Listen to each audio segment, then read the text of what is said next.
साथियों नमस्कार। वह कौन सी महत्वपूर्ण मानव प्रवृत्तियां हैं जिनको महापुरुषों द्वारा सर्वोत्तम संपत्ति माना गया है? आज हम इसी विषय पर आपके साथ वार्ता करेंगे। कोई भी मनुष्य जब तक अपना मालिक स्वयं ना हो तब तक उसके लिए कोई भी महान कार्य कर पाना असंभव ही होता है।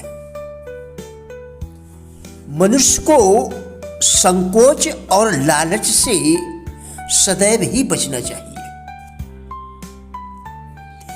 संकोच के कारण हम अपनी बात खुलकर नहीं कह पाते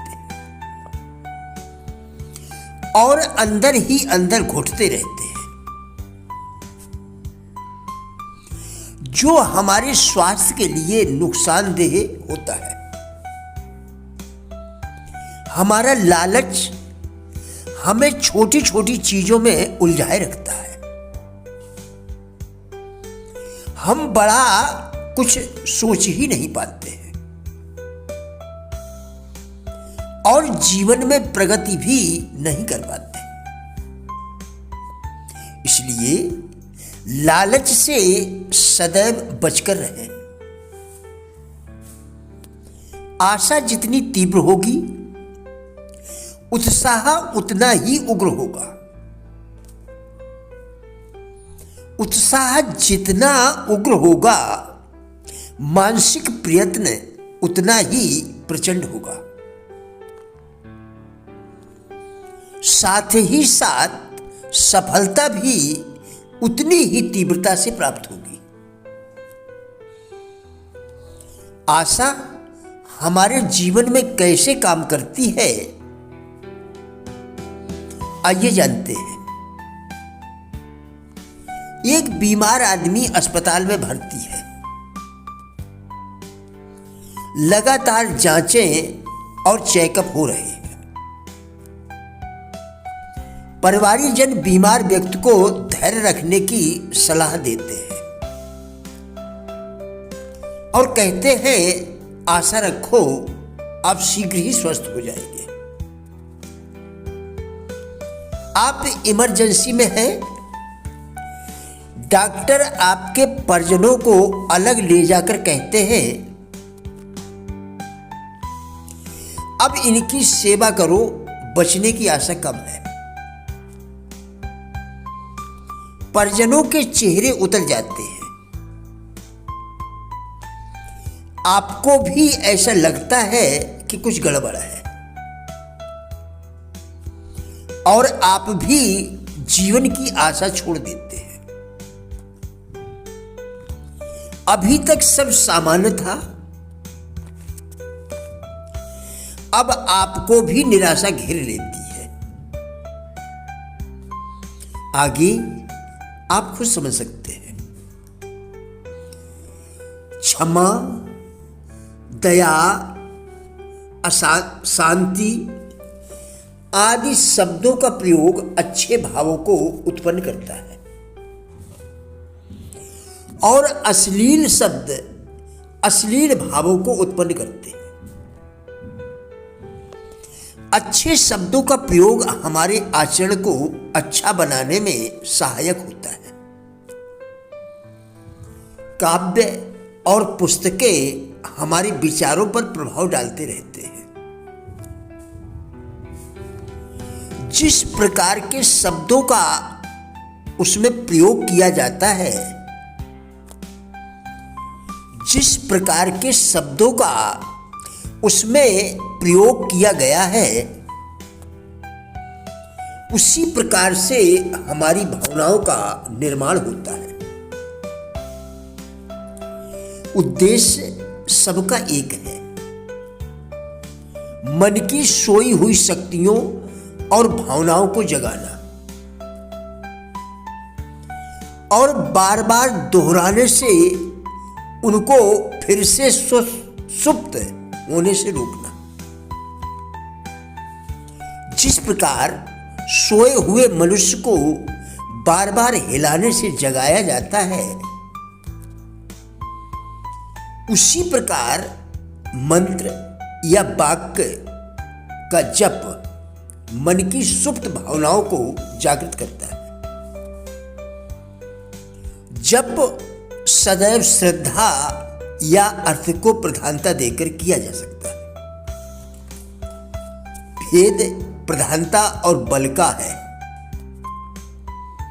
नहीं तो अर्थ और श्रद्धा दोनों साथ साथ चलते हैं। श्रद्धा के बल की कोई सीमा नहीं है। इससे शारीरिक और मानसिक रोग अच्छे हो सकते हैं। श्रद्धा हमारी अदृश्य शक्तियों को भी उभारती है। हमारे मन का प्रभाव शरीर पर और शरीर के स्वास्थ्य पर पड़ता है। शरीर की अवस्था का प्रभाव मन पर पड़ता है। बहुत कम लोग यह विश्वास करेंगे कि मन का प्रभाव बाहर की अवस्था, दरिद्रता, समृद्धि, लोकप्रियता आदि पर भी पड़ती है। कोई बिरला ही मनुष्य यह मानने को तैयार होगा कि उसकी गरीबी अमीरी, उसकी सफलता असफलता उसके मन की अवस्था का ही परिणाम है, क्योंकि इसका अर्थ तो यह होगा कि मनुष्य अपनी दरिद्रता और असफलता को समृद्धि और सफलता में बदल सकता है। जबकि साधारण मनुष्यों का यह मानना है या यह विश्वास है कि अमीरी और गरीबी आदि भाग्य की बात है। हमारे मन की अवस्था किस प्रकार हमारी बाहर की परिस्थितियों से गुथी हुई है, यह बात हम मनुष्य के कुछ अभ्यासों और उनके परिणामों से समझ सकते हैं। तंबाकू, मदिरापान, गरिष्ठ भोजन आदि शरीर पर विशेष प्रभाव उत्पन्न करते हैं। प्रिय साथियों, राजेंद्र भाटिया यूट्यूब चैनल के सभी वीडियोस एक अच्छी जिंदगी जीने के लिए अत्यंत ही उपयोगी है। हमारा विश्वास है कि इस चैनल के सभी वीडियोस आपको जरूर अच्छे लगेंगे। कृपया चैनल को सब्सक्राइब करें, जिससे इसी प्रकार के और भी वीडियोस आप लगातार देखकर अपने विचारों में परिवर्तन कर सकें, क्योंकि विचारों के परिवर्तन से ही जीवन में परिवर्तन संभव है। वीडियोस को लाइक एवं शेयर करके कृपया हमारे फेसबुक पेज गुड लाइफ को भी फॉलो करें, जिसका लिंक वीडियो के डिस्क्रिप्शन में दिया गया है। कृपया हमारा भी उत्साह बढ़ाएं। धन्यवाद।